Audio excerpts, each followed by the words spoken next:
John Frank Kuharski.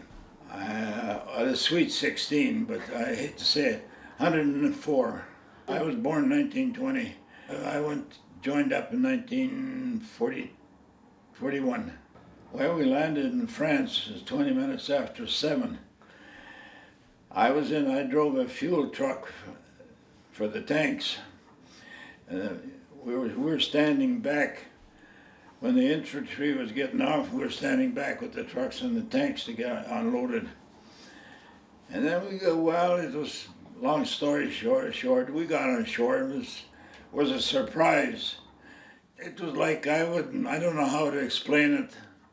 You see the infantry getting up, jumping into the water, and the water was kind of pinkish color. You don't know what it's like till like the time we were landing in France. There was ships were firing shells in. There was airplanes steady flying, bombers, fighters. Everything was moving. All you see was empty houses there. Some of the houses had bullet holes through them, you know. Well, our job was always at night. They were shut down more or less. They were quieting down for the night. No lights. You went by dark. And Sergeant Major used to have a jeep, and we followed the jeep. And the jeep had a little wee light underneath it. We could see it from where we were driving behind. And after that, well, he knew where the tanks were, so we went to the tanks, fueled them up. And one night I came home. Well, the evening I left there, I threw the camouflage net off on the ground, and when I come back from refueling the tanks, I turned around, threw the camouflage net on top of the fuel tanks and fuel cans and everything. Well, it was fairly thick. The guy got up in the morning, and we were sleeping right behind. I got up in the morning and I looked in the back, and here's about a 6-inch anti-personnel bomb, you call them, laying on top of these nets. It didn't go off. If that bomb would have went off, we would have had our goose cooked, because we were sleeping right behind. That fuel would have spilt and fire would have. Oh, when I seen that on that net, my hair, I swear, it stood on ends. You just carry on the way you're supposed to. Next night was the same. You fueled them up. You never thought of that anymore. You keep on going. When the war ended, we were at Oldenburg. And we had a sergeant major. His name was Sergeant Major Tough.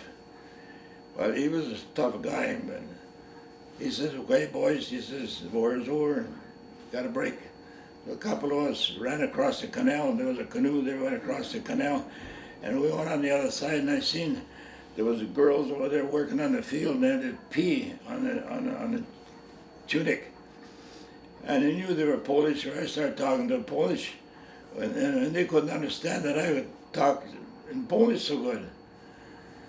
So we found out where the old lady, and she told the old lady she came from down, brought a few bottles home.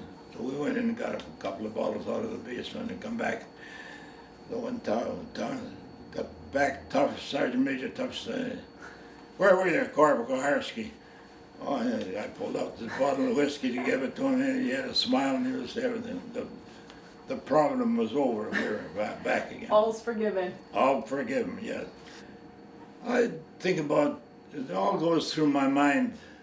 I could just see it, how it was going on in Remembrance Day.